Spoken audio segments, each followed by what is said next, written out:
exatamente a mesma coisa, só que com CLT, que são as placas, né? Então a ideia hoje, você não conhece outra pessoa melhor para falar sobre CLT do que o Marcos, né? Ele estudou, faz 5 anos que está estudando em CLT, né? Talvez 6. Mestrado, doutorado. Mestrado, doutorado. Então a experiência que ele teve com prédio, a experiência que ele teve sobre manufatura, sobre como fazer o material, é ele que tem que falar aqui para vocês. Por isso que eu quis convidar ele, fiz questão dele vir para cá, até briguei com ele para ele vir para cá, mas ainda bem que eu consegui arrastar ele aqui para vocês. Tá? Questão da data. Boa noite, pessoal. Me apresentou, meu nome é Marcos. Eu estou terminando lá a pós-graduação no LAMEN, que é o Laboratório de Madeira e Estruturas de Madeira lá da USP de São Carlos. O LAMEN faz parte do Departamento de Estruturas, mas o meu programa, na verdade, eu sou aluno de Engenharia de Materiais, então o intuito é estudar o material aplicado em estruturas. E a ideia hoje é apresentar para vocês CLT, o famoso CLT, o material que está mais na moda ultimamente na área de madeiras. Então a gente vai passar por alguns temas. Se por acaso tiver alguma coisa que vocês já viram com o Neto, depois você dá um toque aqui. Só para não ficar repetitivo. Mas a gente vai passar por definição, aplicações, um pouco do histórico, da fabricação, das vantagens, principalmente das vantagens ambientais, alguns detalhes, ligações, hidráulica, elétrica. Depois vocês vão acabar vendo isso melhor lá na obra do prédio lá que está sendo feito, né? E algumas coisas de dimensionamento. Depois vocês vão fazer uma provinha no final, legal. Coisa rápida, 2 horas. Alguns outros modelos de CLT e algumas coisas que a gente tem feito lá no laboratório nos últimos anos. Então, vamos lá. O que é CLT? Sei que todo mundo já viu, ou já viu alguma foto. Vamos lá que eu trouxe as amostras aqui. Esse aqui é um CLT que veio lá da Croslan, do Alberto. Basicamente, ele é uma placa. Ele é igual a madeira laminada colada, mas ele tem as lamelas cruzadas. Né? Ele tem uma camada numa direção, a outra em outra, e volta a ter na outra direção. Isso pode ser em 90 graus, quase todos são, mas isso não é uma regra. Então, existem fábricas que fazem camadas cruzadas em 45 graus. Eu acho que dificulta o processo, não sei se ganha em vantagem estrutural, mas existem fábricas que fazem isso na Europa. Isso é meio grande para passar. Senão isso está cortado. Mas olha, esse aqui é um pedacinho desse painel, se vocês quiserem passando. Esse aqui é um pedaço de um CLT da Norte, que é da Noruega, né? Esse aqui é o né? Você vê a diferença da madeira brasileira para a madeira europeia. Esse aqui é um pedaço de CLT que eu fiz no laboratório. É um pinus brasileiro. Esse aqui foi eu estudei no meu mestrado. Esses dois aqui são CLTs de eucalipto que eu fiz para a mata. Vocês vão ver as diferenças de peso das madeiras. Tem esse que o Neto trouxe em primeira mão, né? Esse é da KLH, né? Esse é o pedaço do prédio lá que vocês vão ver. E ele é de pinos e uma camada de abeto, né? Então, nada mais é do que um painel de lamelas cruzadas. Só que assim, vocês têm escutado falar em CLT, que é o termo em inglês que pegou, é uma sigla, é fácil de falar. Mas existem outros nomes, a XLAN, CrossLAN. CrossLAN tem a fábrica do Alberto, agora que chama CrossLAN, mas ela já era um apelido do CLT, mundo afora também já era conhecido como CrossLAN. No Brasil, a gente está tentando colocar isso na norma brasileira, de estruturas de madeira, E a tradução, eu acho que ficou feia, eu acho que ficou ruim, mas ficou madeira laminada, na verdade é lamelada, colada, cruzada. Né? O que você acha? Eu acho feio. Eu gosto. Você gosta? MS? Na verdade, assim, lembra que eu falei para vocês, né, que lâmina se remete muito a lâmina mesmo. Né? A lâmina se define por 0,9 a 1 milímetro. Isso aqui é um painel laminado. Isso é um painel laminado. Tá? Então, lamela se define por 1 centímetro a 5 centímetros. Quando você vê o material e você fala madeira laminada colada e você não vê o material e não pega o material, você imagina que são lâminas, não lamelas. Então acho que nascer esse termo está errado na norma. Mas a sigla ficou MLCC, não sei, eu particularmente não gostei, mas enfim, é gosto. Vocês verem como o material é novo, ele não tem nenhuma sigla definida pela norma. Entende? Então, assim, ainda não temos tá norma brasileira sobre isso. Estamos brigando aí para conseguir aprovar a colocação de pontos dentro da norma de estrutura brasileira NBR 7190. A gente faz parte lá do comitê de discussão da norma e põe discussão nisso. Tá feio lá. Tem um termo também em alemão que é o Brettspec-Holz. Não sei falar isso, não sei se alguém entende de alemão, mas a grande maioria dos materiais de estudo do CLT é em alemão, porque foi desenvolvido na região da Áustria, da Alemanha. Mas vamos para colocar assim, uma definição. Hoje, o que a gente considera? Um painel formado por lamelas de madeira, geralmente coladas, isso não é regra também, com camadas transversais defasadas em 90 graus, isso também não é uma regra, tá? Geralmente é 90 graus, o número variando de 3 a 9, 9 também é no mínimo 3, isso é fato, e é sempre ímpar, sempre mas geralmente é isso, de modo a obter espessuras estruturais, dimensões estruturais. O que acontece? Como ele é um painel sempre em camadas ímpares, uma direção sempre vai ter uma camada a mais. E essa direção é que manda, é a direção que vai ter o maior... Direção do vão. A direção do vão. Então, nesse caso aqui, essa camada externa tem 2 camadas. Então, a gente usaria ele num vão livre assim. Se a gente fosse usar como parede, a gente usaria ele assim. E aqui ele está trabalhando na compressão paralela, as fibras. E aqui ele estaria 2 camadas trabalhando na direção normal e uma só na paralela. Apesar que esse painel aqui tem uma camada central mais larga. É o dobro, né? É o dobro. Então dá meio que na mesma, né?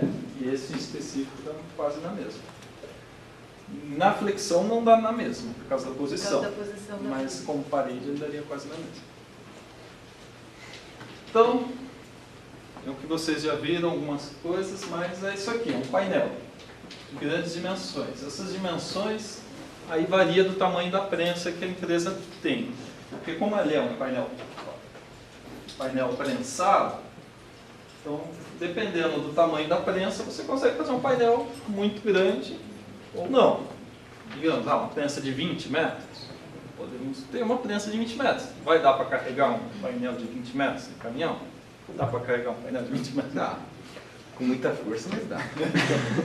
Mas, tem tudo isso. Então não adianta você ter uma prensa grande, fazer um painel enorme para vencer um vão muito grande e depois você não consegue carregar. Mas em geral, ela tem 3 metros, que daí já serve como um pé direito,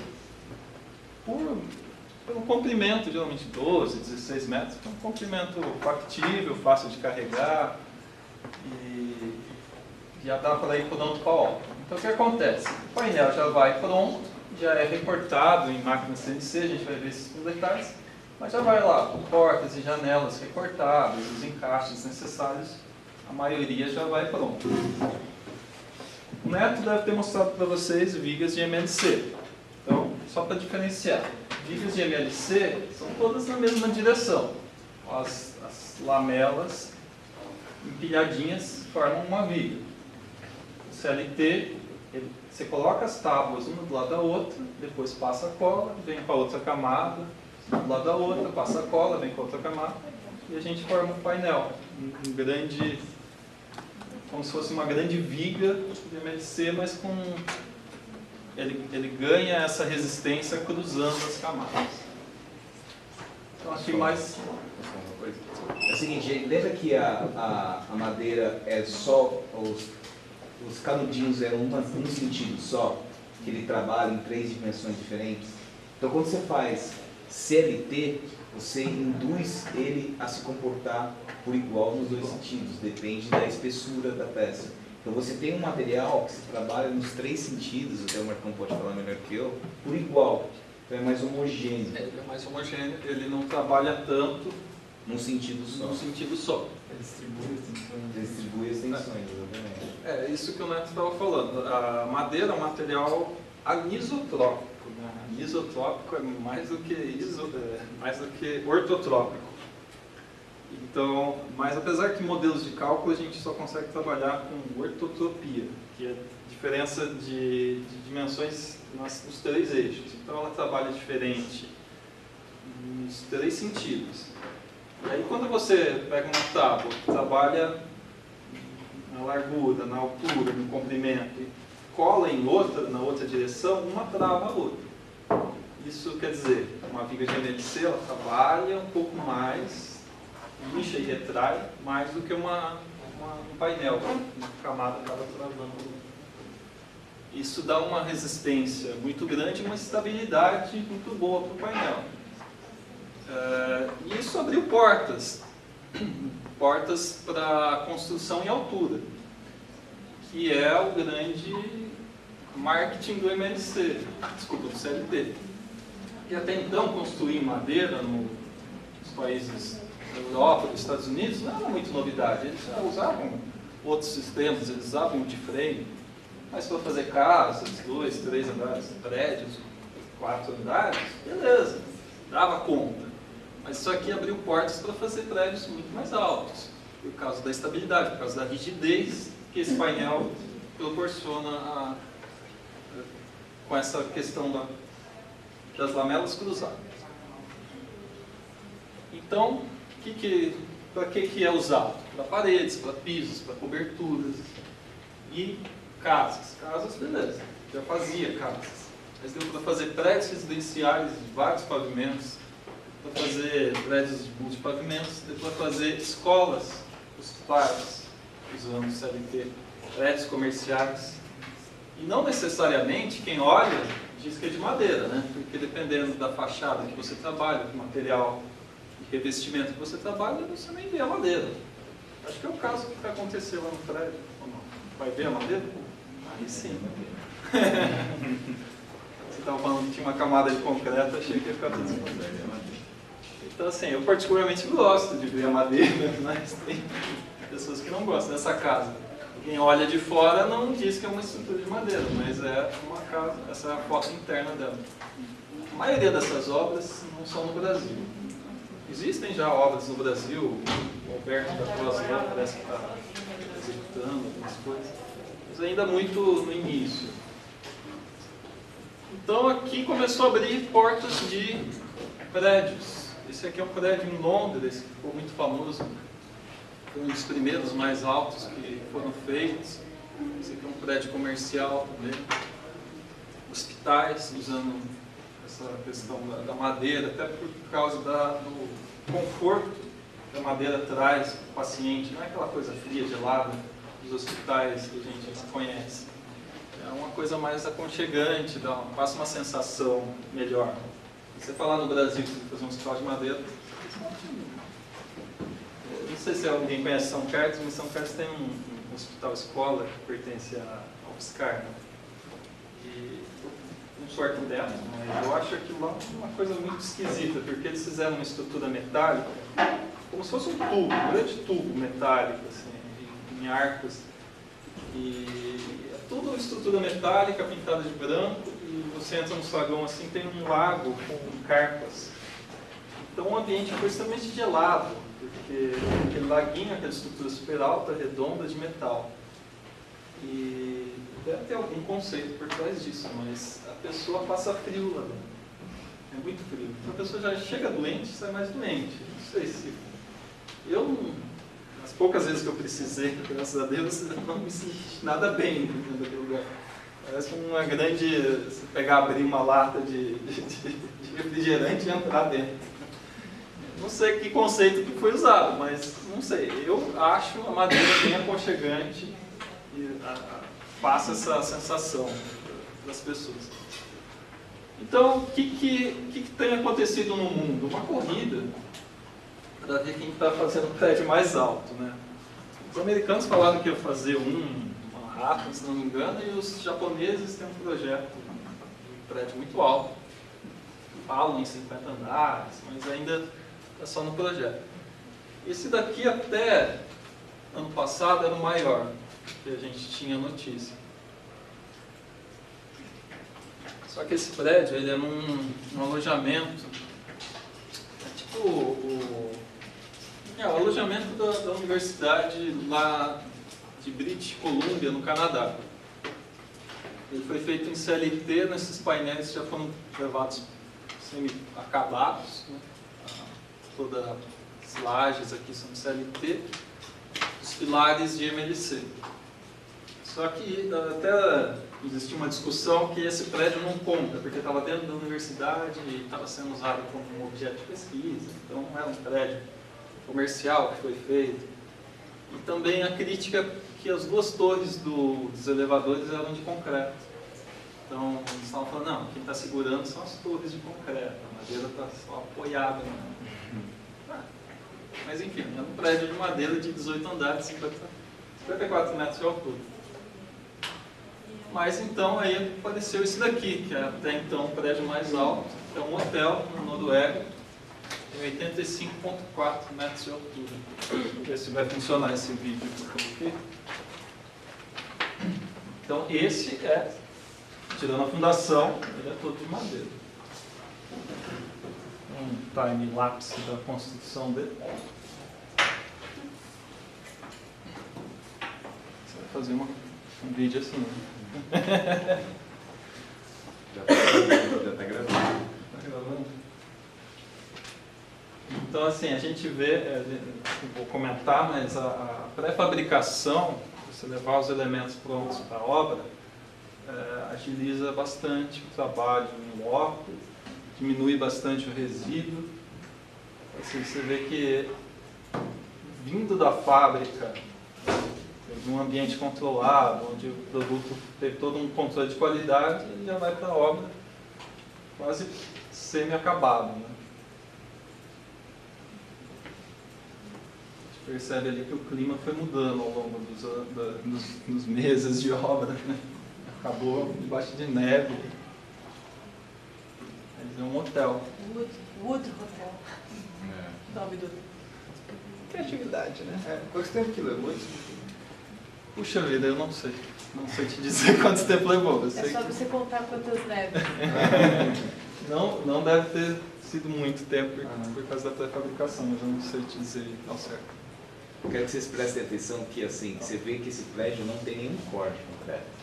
Mas você vê quando eles estão construindo, você tem uma viga na diagonal que passa praticamente completamente no prédio. Quem que perguntou isso para mim que tinha um conceito de um projeto semana passada? Perguntou para mim que estava fazendo o prédio, perguntaram para mim dos X. Lembra que eu falei para você dos X que podem ser contínuos ou pode ser descer totalmente no prédio? Então se você vê, olha o contraventamento desse prédio. Você está vendo as diagonais? Essa diagonal Isso num prédio não é legal. Né?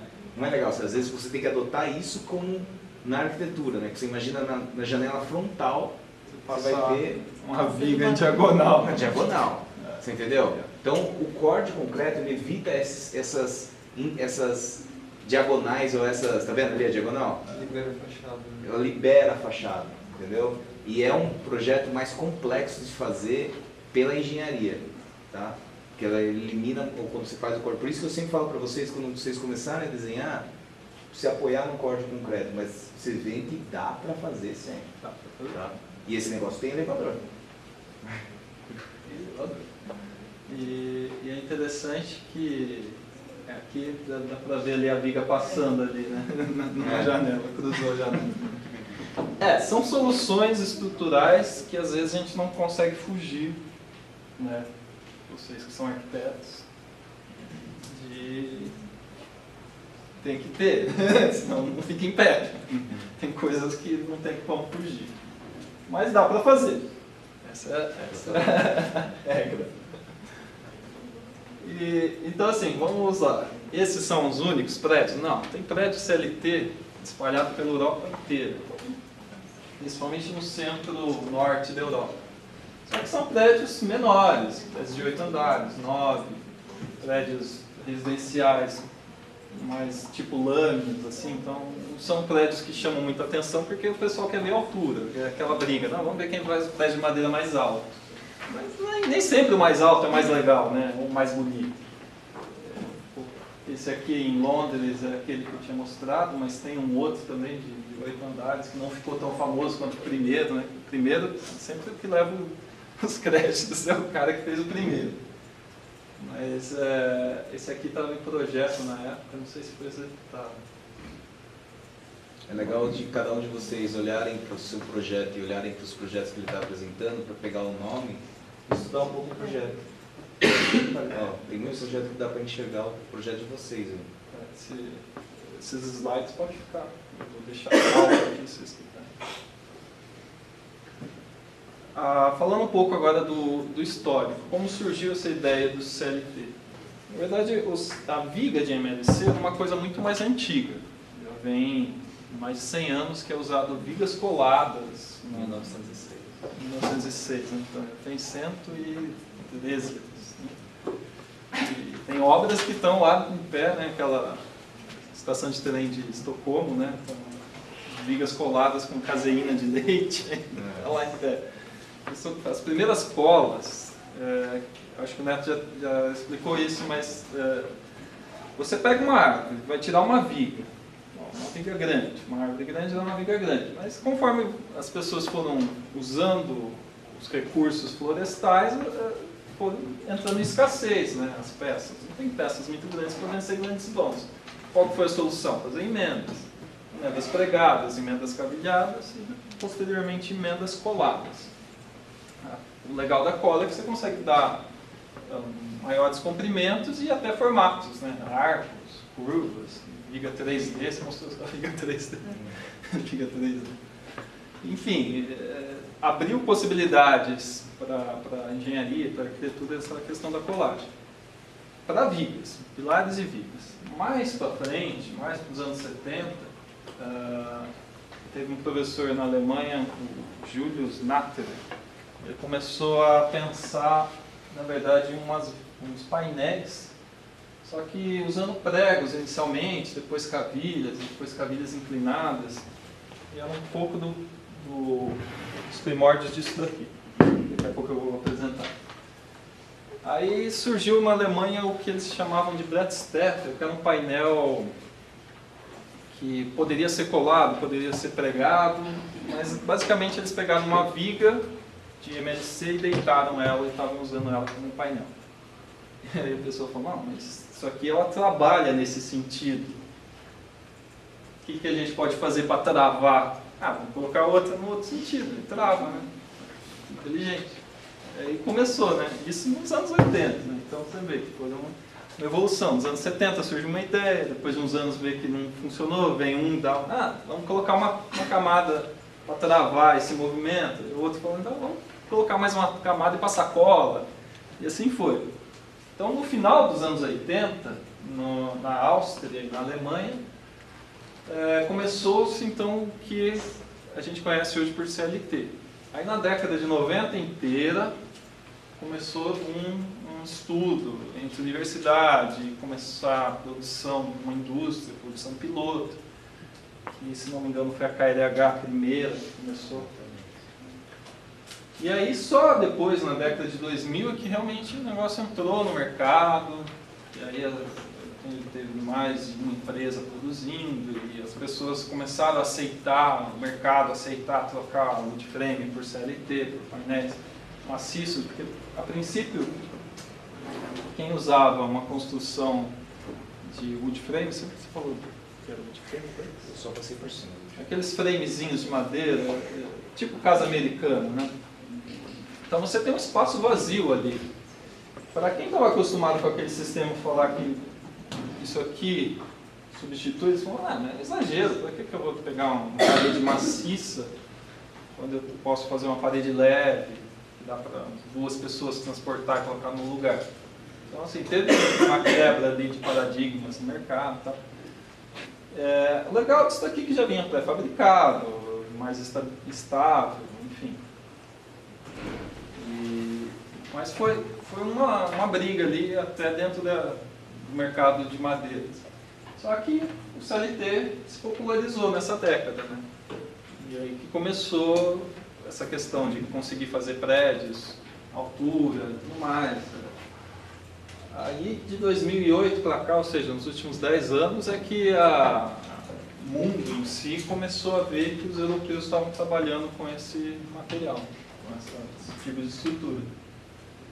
Essas aqui são os principais fabricantes, pelo menos os que eu pesquisei, não sei se você conhece o Géreo, mas são esses, né?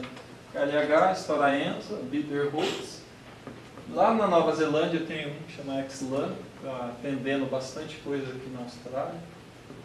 Um amigo nosso, o Rafael formou lá com a gente no nosso curso, ele está trabalhando na Austrália, numa fábrica de MLC. E ele estava mostrando, atualmente tem um prédio, não lembro agora o nome da cidade, na Austrália, sendo feito em CLT, um prédio comercial muito grande, não em altura, mas em largura, né? E eu até perguntei para ele, deve ser material da Exlan, né? Porque para quem está aqui na Nova Zelândia, atender a Austrália. Mas não é material que veio da KLH, atravessou aqui todo o oceano. Eu achei longe já o prédio, vir daqui até o Brasil. Os caras da Austrália acharam, deve ter tido alguma vantagem econômica, né? Mas foi mais viável levar da Europa para a Austrália. Eu acho que assim, o grande negócio é o quanto eles produzem. Tá? A KLH, que é esse pedaço que vocês têm aí na mão, é da KLH. Tá? Aquele pedacinho lá que eu trouxe para vocês. Tá. Eu tive a oportunidade de visitar as 3 indústrias, a KLH, a Stora Enso e a Biederholz. A maior delas, as 3 fabricam madeira laminada colada e madeira laminada colada cruzada. Tá? A KLH ela faz mais a boutique. Então, por exemplo, no filme do James Bond, que ele aparece lá, foi a KLH que fez a casa lá que ele aparece no meio da floresta, lá em cima de uma montanha, no meio da neve. A Stora Enso, ela vê mais volume. Tá? Então, o volume dela ela atinge volumes absurdos. E a Biederholz, ela trabalha junto com a Stora Enso, então elas são concorrentes. Já a KLH não, por isso que hoje a gente tem a KLH aqui no Brasil. Então eles fazem coisas especiais, coisas pequenas, mas que fazem com carinho, vamos dizer assim. Já as outras, elas têm interesse em vender produto pronto. A KLH ela tem toda uma assessoria de projeto, toda uma assessoria de comunicação, de imprensa, de marketing. As outras, elas focam no volume, onde eles atuam diretamente no arquiteto e no fornecedor. Tá? É como você aborda o mercado, tudo depende de como você aborda o mercado. Porque hoje, quando você fala em CLT, todo mundo lembra da KLH. Que foi a primeira. KLH.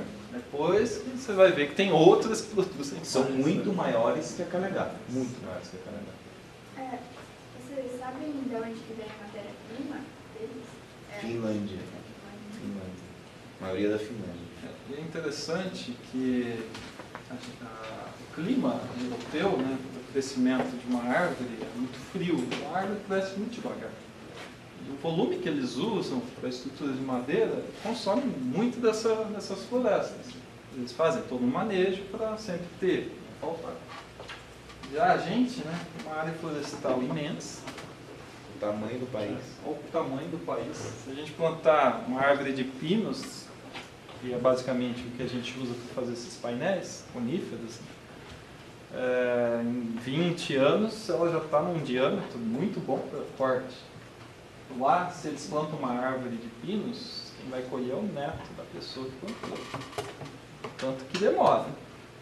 E eles conseguem trabalhar, fazer residência em madeira, tendo todo esse consumo. Então, assim, quando alguém fala, não, então tem essa parte, entra a madeira bruta, e aí ele vai tirando aqui os defeitos, onde estava marcado, eles cortam os maiores nós. Emenda de topo sem finger, né? Não, de finger, tá escrito. Estava de finger? Eu achei que estava sem finger. Porque, ó, você vê que a madeira deles é tão feia quanto a nossa, né? Quando a gente fala madeira feia é por causa dos nós. As nossas florestas não têm um trato silvicultural, que é quando você vai lá e desgalha, aqui, ó, aplicando adesivo, né? Colocando a camada. Você vê que o pessoal trabalha de short, né? Se você deixar seu funcionário trabalhar de short, o sindicato, né? É matando. E aí já indo para a obra. Né?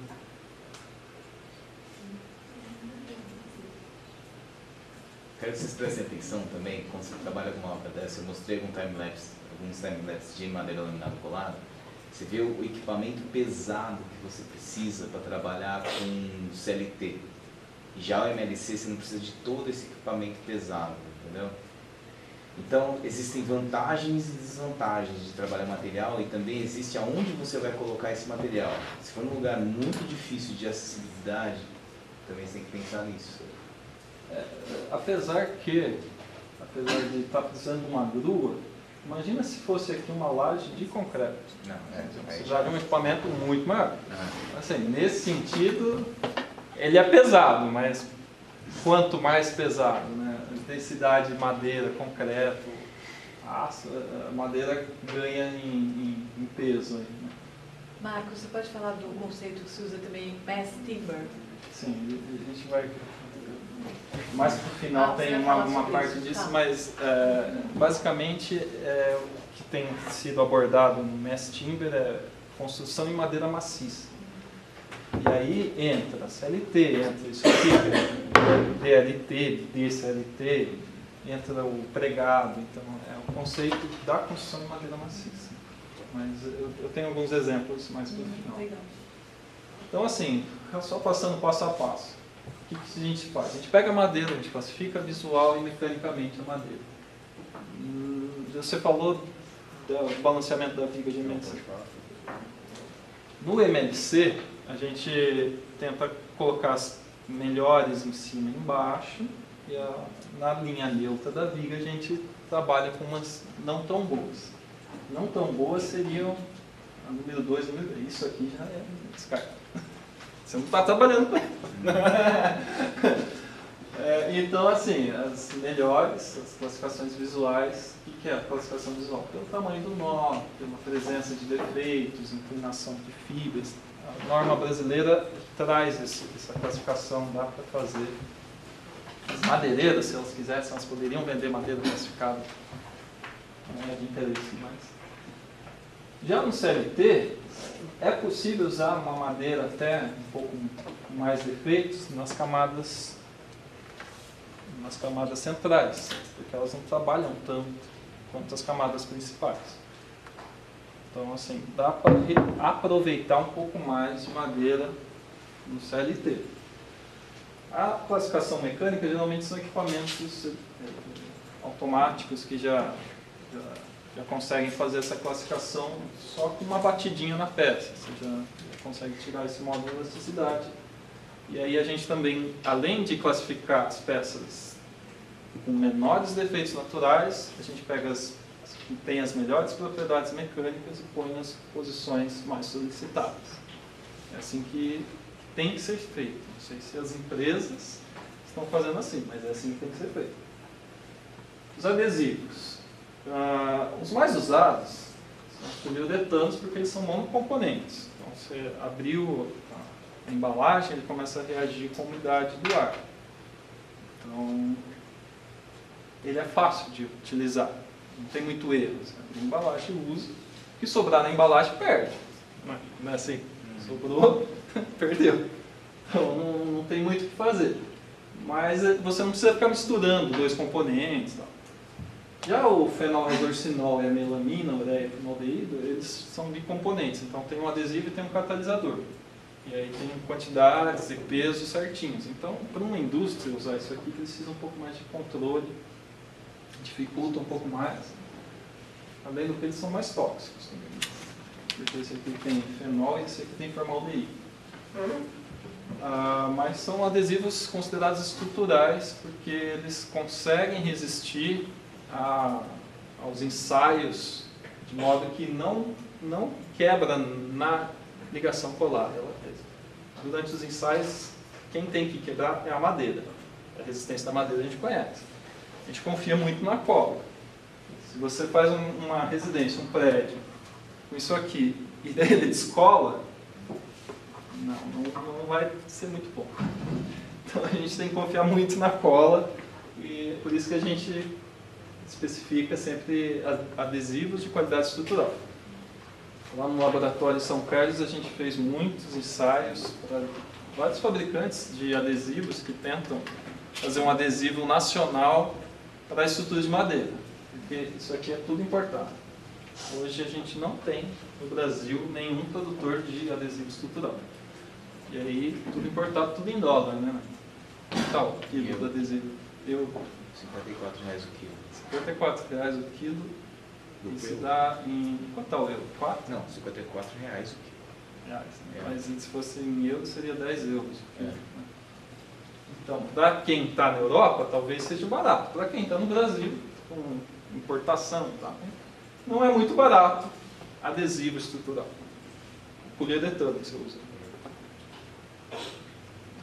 Aí vem para as etapas de aplanamento, que é quando a gente tira essas partes mais ruins da madeira. A gente não vai fazer um painel com a madeira toda desbitolada, precisa estar todos certinhos, todos na mesma medida. Corte na dimensão certinha, passagem de cola, pode ser nesse tipo de passadeira, ou pode ser uma que aqui a madeira está passando e a máquina descarrega em cima da madeira. Aqui a madeira está parada e a máquina está despejando em cima do painel. A colocação nas posições certas, né? A gente viu no vídeo. E a prensagem. Essa aqui é um ponto crítico, que é o que eu falei no começo. Você tendo uma prensa, você consegue fazer o painel. Prensa específica para prensar CLT. Mas o que acontece? Essa prensa precisa atender à pressão que o fabricante do adesivo pediu. E geralmente é de 0,6 a 1 NPa. 6 a 10 kg por centímetro quadrado. E aí? Quem tem uma prensa de grandes dimensões consegue dar essa pressão. Não é uma pressão tão grande assim, uma prensa hidráulica. Mas existem prensas que não usam sistema hidráulico. Tem prensas que usam a vácuo, tem prensas que usam a ar. E aí é que está. Será que essa pressão está chegando na pressão certa? Isso é um controle de qualidade muito importante, porque se a gente não prensa na força correta, o adesivo não pega direito e ele vai descolar. Hoje, no Brasil, o Alberto da Crosland tem uma prensa que usa tecnologia vácuo. Então a gente fica um pouco assim, porque a gente no Brasil a gente não tem uma norma ainda, a gente não tem um controle de qualidade, e o único fabricante está usando uma prensa que não sei se atinge a pressão que o adesivo pega. Então, o problema é isso, o fabricante tentar fazer um produto que está entrando no mercado e não entregar o produto com a qualidade que ele deveria ter. E o que acontece é que queima o produto. Essa é a real. Então não adianta um arquiteto chegar aqui e fazer um projeto muito legal e o fabricante executar errado. Aí vai o nome do arquiteto, o nome do fabricante e o nome do material. Porque a pessoa que está usando não quer saber de quem foi a culpa, sabe que deu problema. Né? Não é assim que funciona? Você teve lá um problema com a Volkswagen. Você não quer saber se se a empresa que forneceu aquela peça para a Volkswagen fez errado. Você quer ser o problema resolvido. Né? Então, tem que tomar cuidado com esse tipo de coisa. Controle de qualidade na produção. Aqui é só para mostrar que depois do painel acabado é feito os cortes para portas e janelas.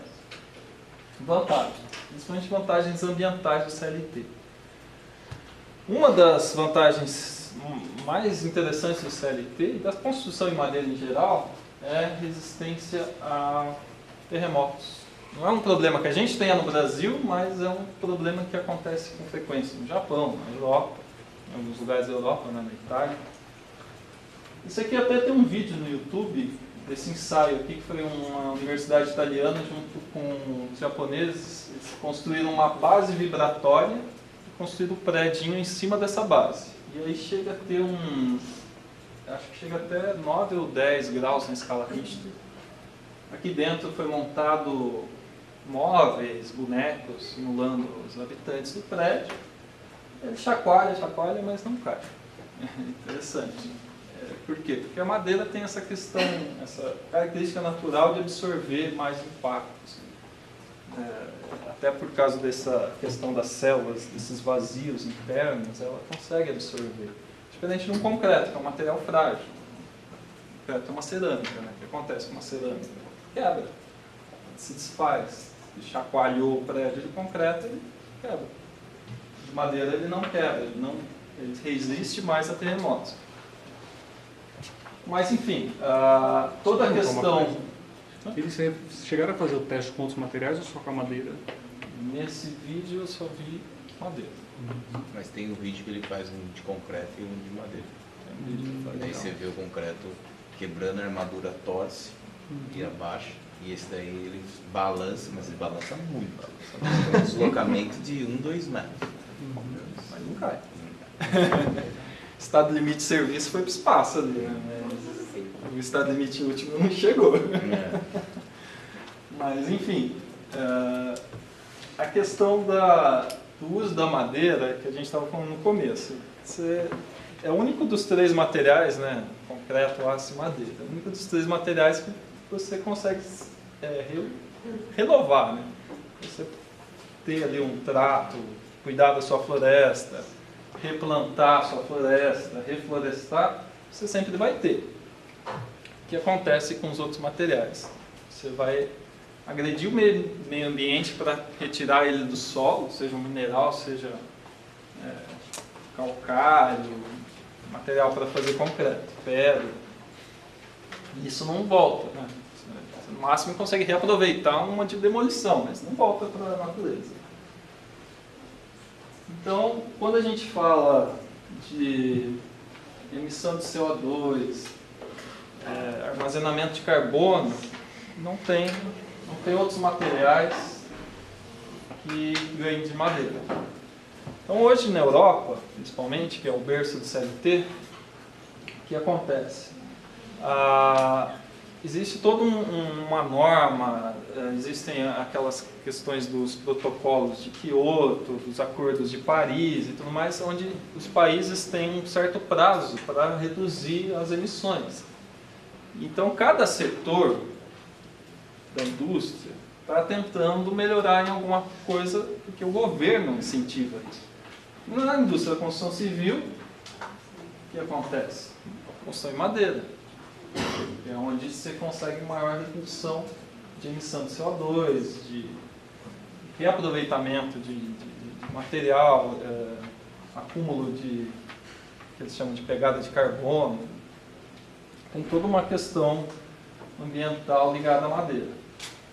Existem diversos estudos de análise de ciclo de vida, de comparativos entre construção em alvenaria, em concreto armado, em estrutura metálica com construção em madeira. Aqui eu trouxe só alguns dados. Por exemplo, o item 1, aquecimento global, CLT ganha do concreto. Acidificação, CLT ganha do concreto. Efeitos respiratórios, CLT ganha do concreto. Degradação da camada de ozônio, poluição, combustível fóssil não renovável, biomassa renovável. CLT, a madeira em geral, ele ganha em diversos itens. Aqui é só um comparativo no demanda de energia para a confecção de 1 metro quadrado de piso na Espanha.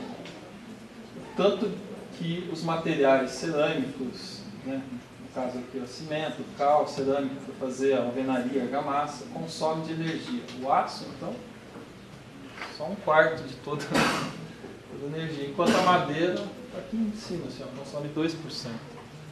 Então, na hora que a gente põe na ponta do lápis, o material madeira em geral é muito mais ambientalmente correto.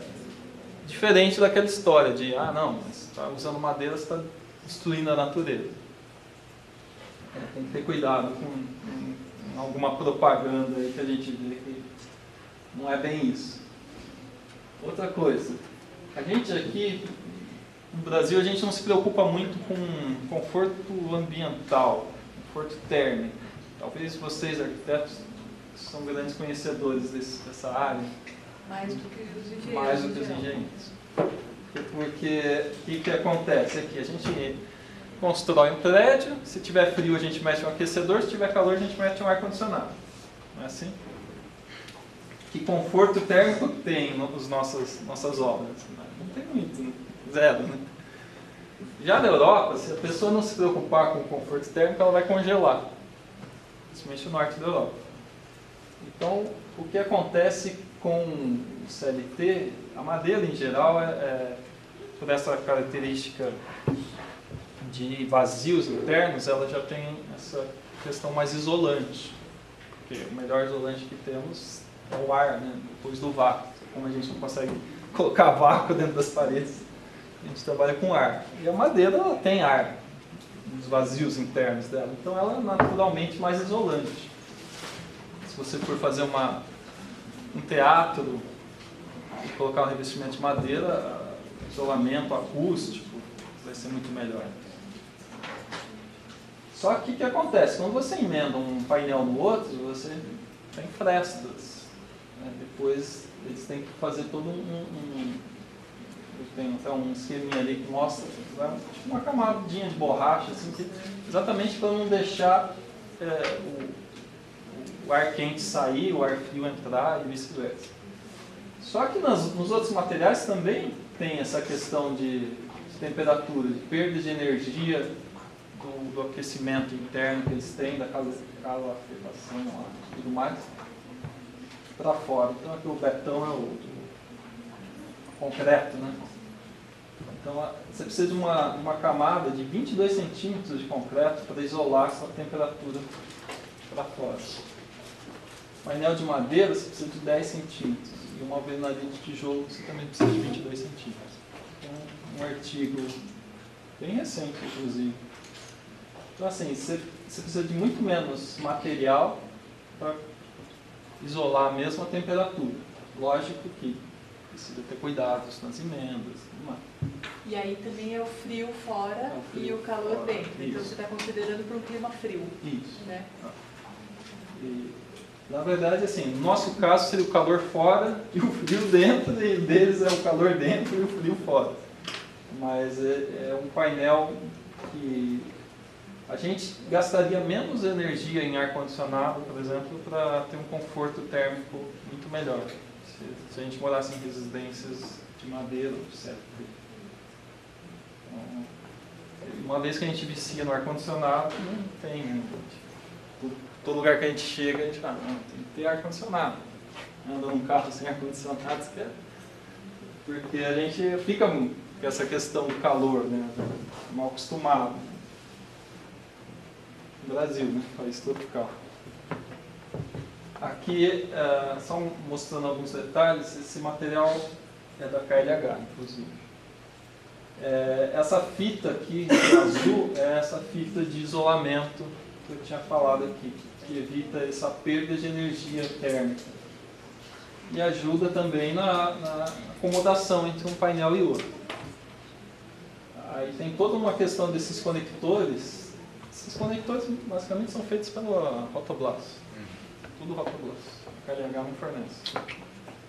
A Rotoblas é uma empresa italiana. O Renan vai vir. Hã? O Renan vai vir dar agora. Então vou nem falar, ele vai falar tudo. Pode falar. Também não tem muita coisa. Essa empresa italiana, a Rotoblas, ela é especialista em fazer conectores, parafusos, autoperfurantes, autoatarrachantes, para estruturas de madeira. Aqui alguns exemplos desses conectores. Então, o piso, né, faz uma viga baldrame ou uma fundação, não tem jeito, é de concreto, normal. Dali para cima vem os painéis de madeira. E aí tem todo já, né, na Europa, essa empresa que é muito grande, é da Itália, mas fornece para todos esses países, diversas soluções já prontas de conectores, de parafusos. Então, assim, quando a gente fala nível Brasil, não basta só a gente também fabricar o painel, a gente também precisa fabricar tudo o restante, né? A gente tem que ter parafusos para fazer as conexões, a gente tem que ter isso aqui. Normalmente a gente mandaria fazer, né? Sob encomenda, também mais caro. O sistema em si não é só o painel, é todo uns materiais específicos. Vocês vão ver na parte de elétrica, por exemplo, é diferente das nossas instalações elétricas. Então aqui, por exemplo, você faz aqui uma emenda de painel, você faz um dente, apoia o painel no outro e já passa esses parafusos de cima até embaixo. Ou pode fazer aqui uma ligação com uma peça mais rígida de madeira, né, parafuso da Rotoblas. Esse aqui é o famoso parafuso da Rotoblas. O Neto fez um doutorado sobre essas ligações. Né? Você trouxe seu corpo de prova? Não. Nem tem mais. Não tem. Ali do churrasco. É. Então, esses parafusos não são fabricados no Brasil. Não tem ninguém fazendo. É a Caesar, né? Não.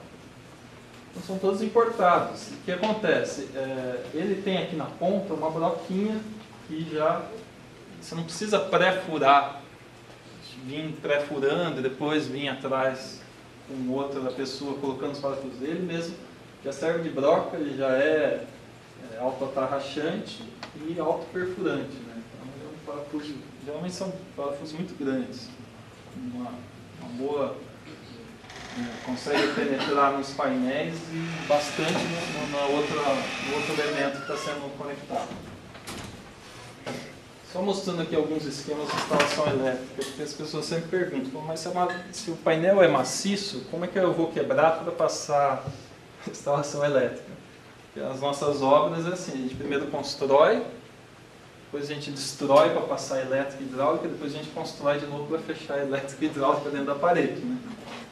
Então, com um pouquinho de engenharia, a gente pensa que já pode vir já pronto alguns rasgos para passar elétrica e hidráulica.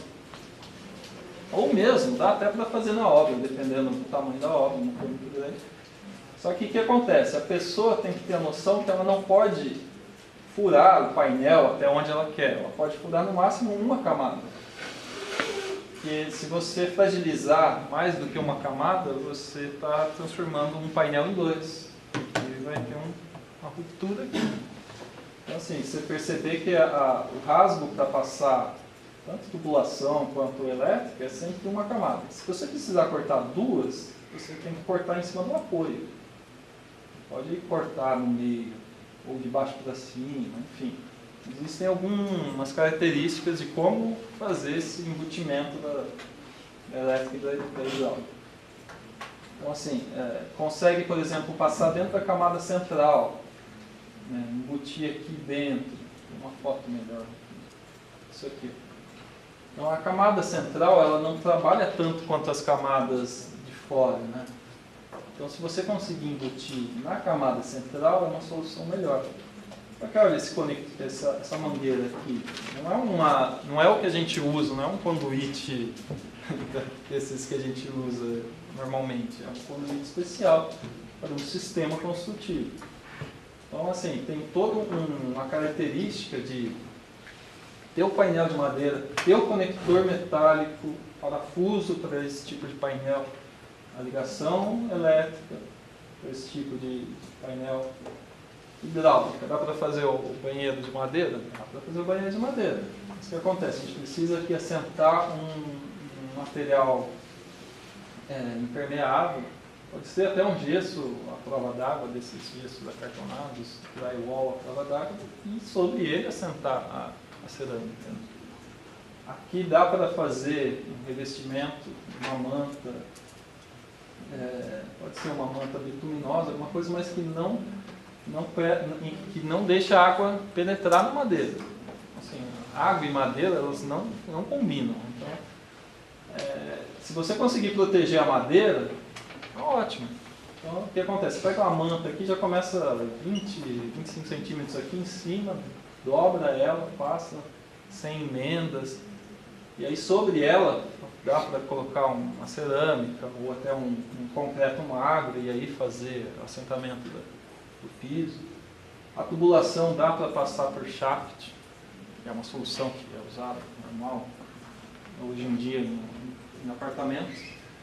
Então, assim, dá para fazer área molhada com estrutura de madeira, mas é claro que a gente esconde a madeira embaixo desses materiais que são isolantes hidráulicos, cerâmica e tudo mais, e essas mantas. Mas tem que ter todo um cuidado para fazer isso aqui. A gente não consegue pegar nossa mão de obra hoje no Brasil, que está acostumada a construir em alvenaria convencional, e pedir para fazer isso aqui, que não vai sair, não vai dar certo. Tem que ter todo um treinamento. Vocês quiserem pergunta, não? Eu posso fazer uma pergunta? Naquela, pode voltar no slide. Mais um. Aquele rasgo, mais um. Esse rasgo aí, que eles são, tipo, ele não poderia, tudo que for no sentido perpendicular ao vão, ele tem que chegar na parede e depois ele ir no outro sentido, né? Pra, tipo, não matar... Para não matar a resistência. Isso. Porque o que acontece aqui, na flexão, vai tracionar em cima e comprimir... Desculpa, tracionar embaixo e comprimir em cima. Se você faz isso no meio do vão, você cortou a peça. Né? Então ele não poderia fazer o contrário, né? Tipo, vir daqui para cá e depois vai direto na parede, não. Tá. Você vai na direção de uma lamela, porque daí você matou só essa lamela. E aí em cima do apoio você consegue... e daí não tem problema ser de cima, porque você falou que aí você está pegando de cima e quando você desce você fala para passar pela do meio. Daí, para passar pela do meio. Tá. No caso de, por exemplo, se eu tiver uma camada com, não sei, 3, 4 lamelas interiores, internas, né? E eu tenho, sei lá, um spot de iluminação no meio e tenho que levar conduíte para um lado e para o outro. Eu posso furar em uma lamela em um sentido e perfurar mais uma para ir no outro sentido? Isso é algo factível? Pode. A questão só de furos nas camadas centrais, o problema é o comprimento da broca. Então, por exemplo, você colocar um spot aqui e está vindo daqui, né? A gente não vai conseguir chegar furando até esse ponto. Então aí precisa pensar ou rasga a lamela de cima ou a lamela de baixo, mas nunca cruzar. É muito perigoso você cruzar na perpendicular. E tem que pensar. E esse tipo de coisa não é meio que depois que você já tem o painel, né? Não tem tipo como você já pensar, tipo, na hora de dá para pensar no projeto. No projeto estrutural você já tem que indicar quais são as direções de trabalho das lamelas. E aí, baseado nessas direções, você já sabe aonde você pode cortar ou não. Mas isso é feito na obra ou pode vir de fábrica? Eu acredito que pode vir de fábrica. Normalmente, assim, Gabriela, vem de fábrica, mas pode ser realizado na obra. Existem equipamentos que eles são vendidos, que é tipo uma motosserra, mas ela é mais grossa assim, e ela faz o rasgo na parede na hora. Tá? Mas você vê que é um processo que precisa de uma maior, vamos dizer assim, certidão no projeto arquitetônico e no projeto estrutural. Você entende? Porque não é simplesmente você pega assim, agora eu vou abrir meu cliente agora quer uma tomada desse lado aqui. Mudou, eu não quero mais a lâmpada aqui, eu quero lá. E isso acontece muito no Brasil. Aí, E hoje os ferrou. clientes são muito tranquilos referente a isso, porque o concreto te permite isso. Quebra tudo e faz de novo. O ideal é fazer sobreposto, né? Sim. Fazer aparente. Sim. É que eu lembro que lá quando a gente visitou a Crossland, eles tinham os painéis tinham os furos já até para colocar parte de mobiliário, tinha umas coisas que já eram embutidas neles. Então, esse tipo de coisa, se você já planeja no projeto, já sai de fábrica com a solução, Era fresado. Era né? fresado. melhor, Era feito na fresa. Sim. é a melhor solução. Porque se você deixa para fazer na obra, a chance de dar errado É muito grande. é muito grande. E aqui a gente não tem a condição que a gente tem na alvenaria de, putz, quebrei no lugar errado, vou fazer uma massa e não dá para colocar madeira de volta. Colar no meio da obra. Caiu aqui, ó. Tampa aqui, ó. Pega o Super Bond. Não dá. Bom, só passando rapidamente aqui, né? Vou aplicar a prova, né? Agora aqui. A prova. Cálculo estrutural de CLT. Que é uma grande discussão também. Como fazer o projeto de algo novo, né? Que é desenvolvido. Então, existe na engenharia algumas soluções que já eram usadas para outros produtos. Deixa eu até ter isso aqui. Esse método de cálculo, ele foi planejado, desenvolvido nos anos 50, eu acho, para esse tipo de viga I, viga T.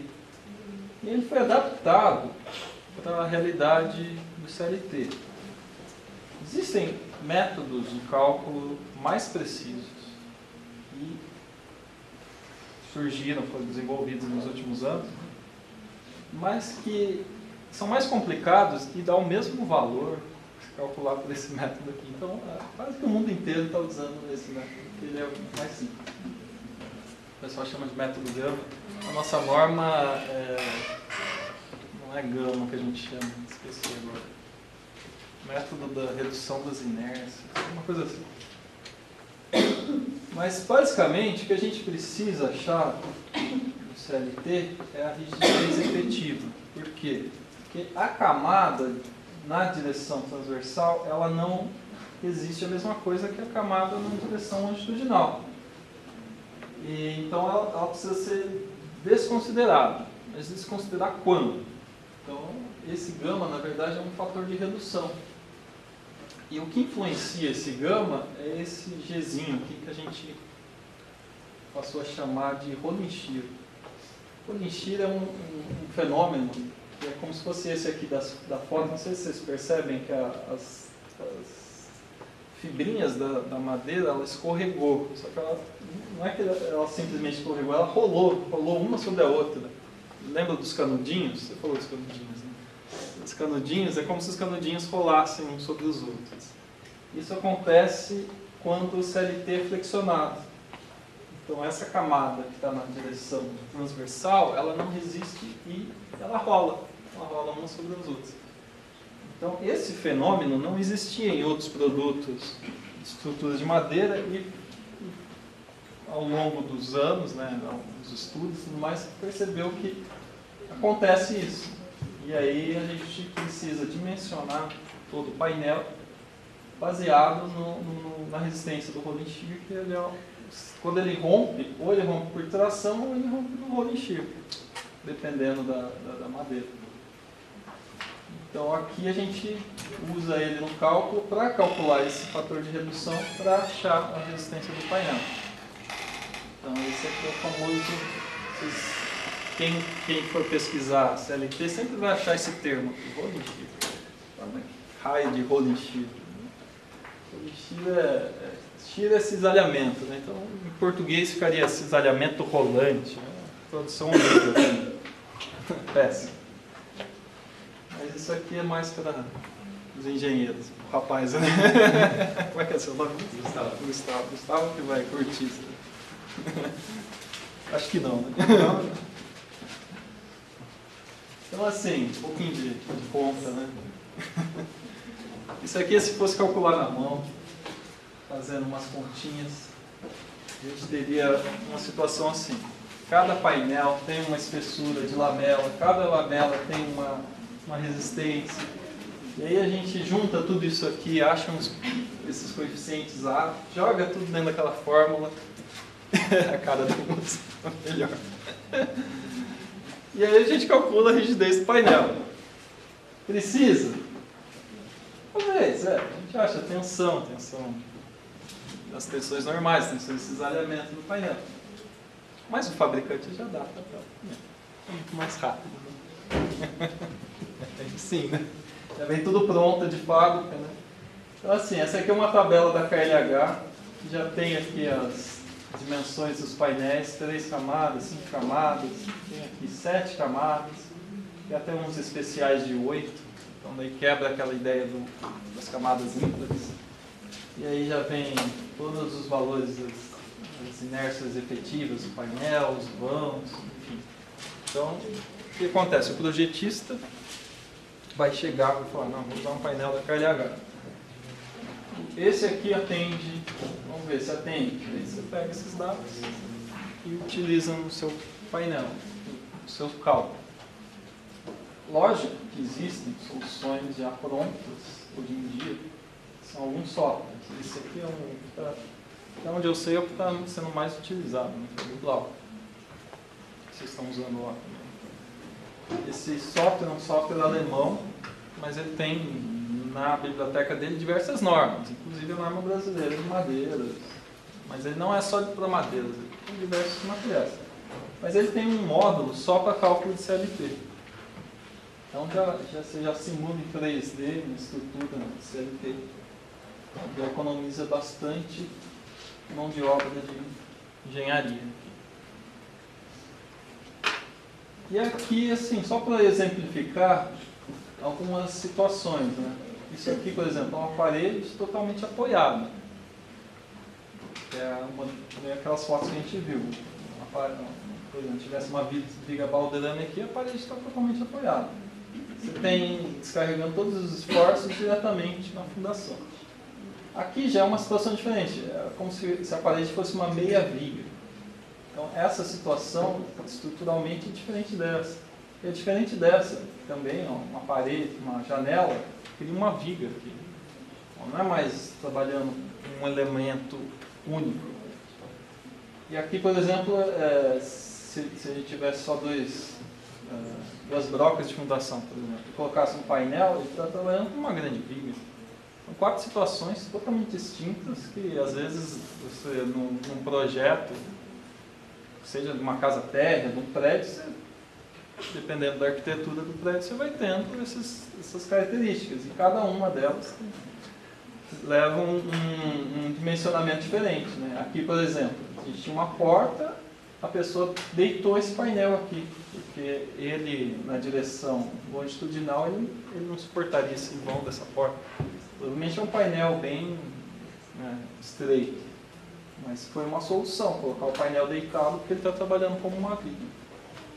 Então, assim, além do projeto como um todo, de levar em consideração a hidráulica, elétrica, a montagem, tem que pensar muito bem como fazer ele e montar na obra da maneira certa.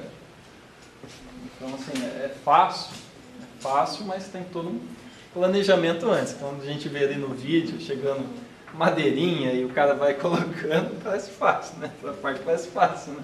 Mas todo o trabalho antes foi feito uma parceria da engenharia com a arquitetura, com o pessoal da montagem. Agora, essa parte final é só mais falando de outros conceitos que fogem um pouco do que a gente conhece CLT colado. Até então a gente estava falando de CLT colado. Existem outros tipos de painéis que não usam cola, não usam nenhum tipo de produto químico, inclusive, que são têm sido chamados de DLT, que são produtos até mais recentes do que o próprio CLT, que é aquilo que a professora falou de mass timber, né? construções de madeira maciça. Mas é de CLT? Não necessariamente é de CLT colado. Você pode ter CLT unido por cavilhas, que é esse exemplo aqui que eu trouxe. É só um protótipozinho. Ele não tem adesivo entre as camadas. Ele só tem madeira furada, uma cavilha no meio. Então, ele não usa nenhum tipo de adesivo. Existem outros painéis. Deixa eu funcionar. Acho que acabou a sua Isso aqui, por exemplo, é uma empresa da Áustria. Deixa a pilha dentro dele, vocês deixam a pilha um pouquinho. É uma empresa austríaca que chama Thoma. E eles produzem em escala industrial esse tipo de painel. Eles não usam nenhum tipo de adesivo, eles não usam nenhum tipo de tratamento químico, até porque na Áustria também não tem um problema muito grande de xilófagos em geral, cupins. E eles têm toda uma filosofia de cortar a árvore sempre na lua, se não me engano, na lua minguante. Enfim, então, sim, tem todo um cuidado. Então, só corta a madeira na lua certa, usa-se só madeira unida por madeira, sem nenhum tipo de produto químico. Mas ele também, esse tipo de painel é mais utilizado para residências. Então, tem toda uma filosofia de alguns consumidores que não querem ter produtos químicos dentro da sua casa. Inclusive pela emissão de componentes voláteis, orgânicos voláteis, que pode ter dos adesivos químicos, que a gente viu lá, poliuretano, resorcinolfenol, é produto químico. Não existe nenhuma pesquisa falando que ele, uma vez que secou, ele vai emitir. Mas existe toda uma linha de consumidores europeus que preferem não ter nada colado. E esse tipo de consumidor tem consumido isso aqui. Madeira laminada cavilhada. Existe também nessa fábrica na Alemanha um painel que, em vez de ser colado ou cavilhado, ele é pregado. Esse aqui é um cabeçote que vem pregando uma lamela na outra. O problema é quando você precisa cortar, você vai achar um prego, né? Você vai estragar a sua ferramenta, porque a ferramenta de corte está cortando madeira e de repente acha um prego. Solução que esses alemães resolveram usar, um prego de alumínio. Daí a ferramenta de madeira consegue cortar o alumínio. O problema é que o prego de alumínio é muito caro. Então, o pessoal está vendendo, está produzindo, então tem quem compra. Outro problema desse painel é que ele acaba formando uma ponte térmica também, né? A temperatura externa muito fria acaba atravessando pelo metal do prego para dentro da residência. Então, assim, talvez não seja muito viável fazer isso na Alemanha, talvez seja viável fazer em um lugar um pouco mais quente. Existe isso daqui que, lá dos primórdios que eu falei, dos anos 70, quando o professor lá, o Julius Natterer, começou a desenvolver alguns painéis, ele desenvolveu o que eles chamavam de Bledstepper, que hoje o pessoal tem usado o termo DLT. Mas são painéis unidos por cavilhas, só que todos na mesma direção. É como se fosse uma viga de MLC deitada. E aí essa aqui é uma fábrica no Canadá, Structure Craft. Existem outros painéis, esses perfizinhos aqui são para melhorar a acústica.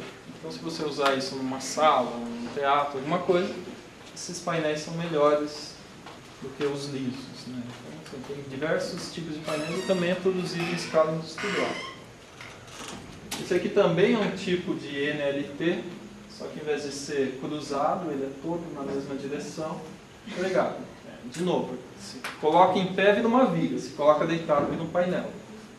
O problema dele é que ele pode fissurar aqui, né? Tende a trabalhar. Lembra aquela história da trabalhabilidade da madeira? Ele tende a abrir um pouco. Mas aqui eles têm usado com chapas cimentícias em cima, então dá uma boa estabilidade. Só que ele também só trabalha numa direção. Diferente do CLT, que até tem camadas cruzadas, não. Esse aqui é realmente numa direção só. Tem que discutir. É uma grande viga, na verdade. Isso aqui é só um mapinha mostrando como essas fábricas da Europa têm produzido painéis sem uso de adesivo. A maioria aqui, painéis cavilhados. Então a gente vê que uma predominância do sul da Alemanha, né, norte da Suíça e algumas outras aqui, Áustria e tal, que é onde tem mais essa demanda dos consumidores por uma habitação menos química, digamos assim. Produtos mais naturais, só que produtos estruturais. Então tem toda uma linha de pesquisa nessa área, é um negócio bem recente, bem interessante. É a casa orgânica. Casa orgânica, eu estava tentando lembrar esse nome. Então tem toda uma linha, né, nesse sentido. Então aqui no laboratório de madeiras, já tem prédio com esse tipo de tecnologia?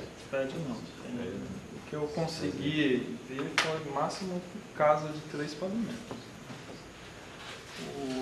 Até o dono da fábrica da Áustria, lá, o Thoma, que é o fundador, o Irving Thoma, eu entrei em contato com ele, ele me mandou um livro divulgando lá algumas obras. O problema é que ele está todo em alemão, não entendo nada de só vi as figuras mesmo. Não sei se alguém aqui fala alemão, mas ouvi dizer que uma vida é pouco para aprender alemão. Aqui são alguns painéis estruturais que a gente desenvolveu e estudou lá no laboratório de madeiras. Esse painel que o Neto conhece, né? Você que me ajudou a montar. Foi ele. Só cortei você da foto. Esse aqui foi no meu mestrado, a gente montou um painel de pinos, que tem uma amostra que está passando um pedaço desse painel. Isso aqui é madeira de pinos taeda e o adesivo foi aquele da Snobel, melamina maldini. Isso aqui é um painel de eucalipto, também essa amostra que está passando ali, a mais vermelhinha. Foi um projeto que eu fiz para a Mata Brasil, eles estavam tentando achar um uso para uma floresta de eucalipto que eles tinham, então eles estavam testando madeira laminada colada e pensaram em testar por um CLT. Especial, essa madeira dessa floresta tinha sido plantada inicialmente para papel, então ela não tinha cuidado nenhum. Para papel, a pessoa deixa crescer, corta e transforma em papel. Mas que por algum motivo não foi usado para papel, virou madeira para serraria e aí foi usado, mas o resultado do ensaio deu muito bom. Foi bem legal lá no laboratório a gente não tem uma prensa para fazer painel, porque é muito grande, é muito caro e para você justificar isso na faculdade nesses tempos de crise é um argumento muito bom para você conseguir uma verba, né? Quanto que está uma prensa? Mínimo 450 mil euros. Vamos botar aí R$1 milhão, né? Não vai dar para convencer a USP a comprar uma prensa para a gente brincar de fazer uns painéis estruturais. Essa prensa especial que a gente está vendo, só o prato dela aqui, é uma prensa de um senhor lá do interior do Paraná, que ele adaptou uma prensa muito antiga, ele tem lá os mecânicos, e ele fez uma prensa, na verdade, para fazer dormente colado. Só que a dimensão dela e a capacidade de prensagem era tão grande que ele até chegou a esmagar um dormente que era desse tamanho. Ele esmagou, se ele pegasse uma bolacha e fizesse assim, transformou um pão de mel numa bolacha. É muito, muito forte essa prensa. E a gente até deu uma ajuda para ele lá, né? Estava esmagando a madeira de tanta pressão que ele estava colocando.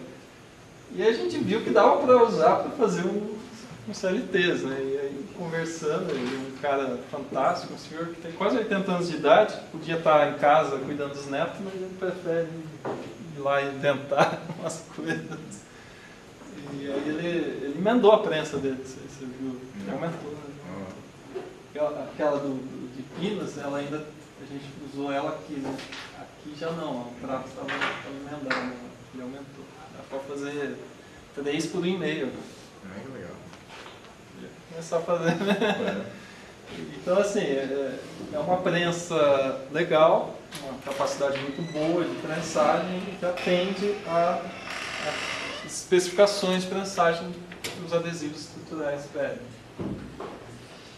Alguns ensaios que são exigidos, o ensaio de Rolling-Shear para saber a resistência da camada central, ensaio de delaminação, de compressão nem tanto, mas o de estralhamento na linha de cola, podia ter esquecido de pôr uma foto.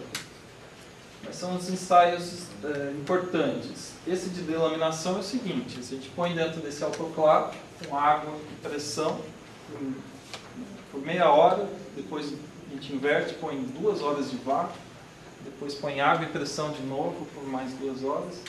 Então a madeira, o que acontece? Ela incha com água, retrai com vácuo. Incha com água, retrai com vácuo. Aí a gente tira de dentro desse autoclave depois dessa sequência de ciclos, põe numa estufa por, eu acho que para 90 horas para uso interno. Eu não me lembro quantas horas para uso externo, mas é uma temperatura de 30 e tantos graus com ventilação. O que acontece? A madeira inchou, retraiu, põe na estufa para uma secagem um pouco forçada, como se simulasse um vento, uma estrutura, uma temperatura ambiente relativamente alta, 30 e tantos graus. Para que isso? Para examinar a linha de cola. Porque se falhar na cola, falhou o painel, falhou a estrutura. Isso aqui vai para a ruptura com certeza. Então é um ensaio bem importante que a gente precisa que falhe na madeira. Se for para falhar, falhe na madeira, não falhe na linha de cola. E eventualmente, esse daqui, Universidade de Montes. Ele me ajudou no meu projeto, né? E ele precisava sempre enviar um vídeo do programa dele, né? Então ele fez um vídeo interessante que eu acho que vale a pena a gente assistir. Que eu lamento, para quem não conhece, é esse aqui em São Carlos, né? Lá no nosso espaço lá. Então, o que acontece? A gente começou fazendo classificação visual. Então, a gente tinha aqui um lote de madeira de pinos, e essa aqui é a classificação mecânica. A gente dava um peteleco ali na peça e aquela equipamento já mostrava a resistência, né? Módulo de elasticidade. Ali era a produção das lamelas, e aqui a gente foi buscar essa madeira de pau roxo, que é uma madeira amazônica. Então a gente precisou adquirir lá numa madeireira. E a gente precisou mandar fazer uma ferramenta para conseguir usinar essa madeira, porque as que a gente tinha lá não dava conta de fazer as cavilhas nessa máquina aqui. Esse aqui é o Silvio. Mas é por conta do tamanho da máquina ou pela dureza da madeira? Dureza da madeira. Teve que fazer um dente de metal duro. Depois da cavilha feita, a gente fazia aqui opa, A ponta tinha que dar uma pontada nela para facilitar a penetração. E ela ia para a estufa. Para correr isso. Não, a gente vai ter que ver tudo. Eu acho que eu apertei o botão errado. Então, assim, essa cavilha, a gente colocava ela 48 horas na estufa a 100 graus, mais ou menos. Porque o que acontece? A madeira retrai. Quando ela perde umidade, ela retrai. Muito pouco, não dá para medir isso. Mas era o suficiente para a gente conseguir colocar ela no furo. Porque se colocar ela sem essa retração, ela quebra. Estragava o furo e quebrava a cavilha. Então, uma vez que ela entrou quente no furo, ela começa a ganhar umidade do ambiente e ela volta às dimensões anteriores. E ela trava dentro do furo, formando uma ligação bem rígida. Então, assim, não necessariamente o CLT tem que ser colado. Dá para fazer. Dá para fazer com outras madeiras. Aqueles fabricantes europeus, eles não têm, na Europa não tem madeiras tão duras quanto as que a gente tem aqui. Então eles usam lamelas de coníferas com cavilhas de outra conífera, um pouco mais densa, mas conífera. Aqui eles Mas, quando ela é equivalente ao CLT normal colado, assim, porque, tipo, quando você vai furando, ela vai perdendo seção, né? vai perdendo seção. E outra questão é que, aqui a marcação dos pontos, e aí a furação que você tinha perguntado, foi colocada uma a uma, 460 e tantas cavilhas em cada painel marreta. Conforme. O que acontece é que, diferente do colado, que você tem toda a área em contato com a lamela de baixo, ali não, você tem uma concentração de tensão em alguns pontos. E esses pontos que estão transferindo a tensão da camada de cima para a camada do meio para de baixo. Então a deformação desse tipo de painel ela é maior. Na mesma dimensão, o painel CLT ele vai deformar menos. Esse aqui no vídeo dá até para ver como ele baixa bastante. Então ele deforma mais. Mas o interessante do resultado foi que a resistência final não é tão menor do que a do colado. Ele abaixa mais. Esse daqui quebrou com quase 10 toneladas. E o de 5 camadas, quase 20 toneladas. Ele deformou. Dá dó, né? Tanto trabalho para montar. Enfim.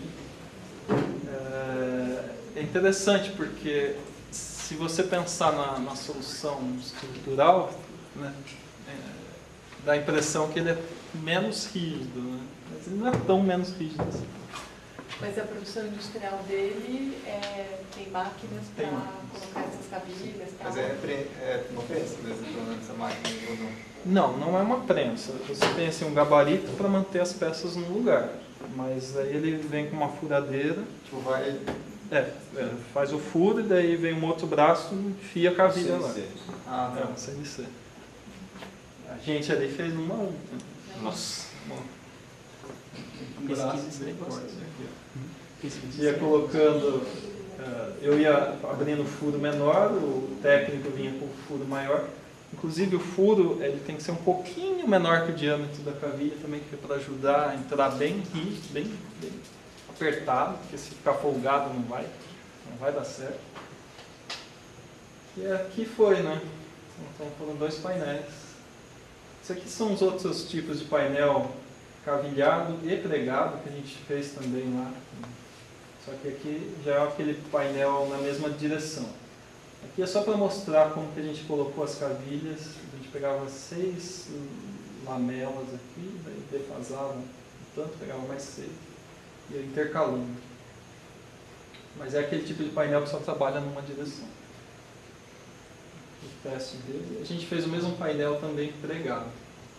Isso era um pouco do que eu entendi demais. Né?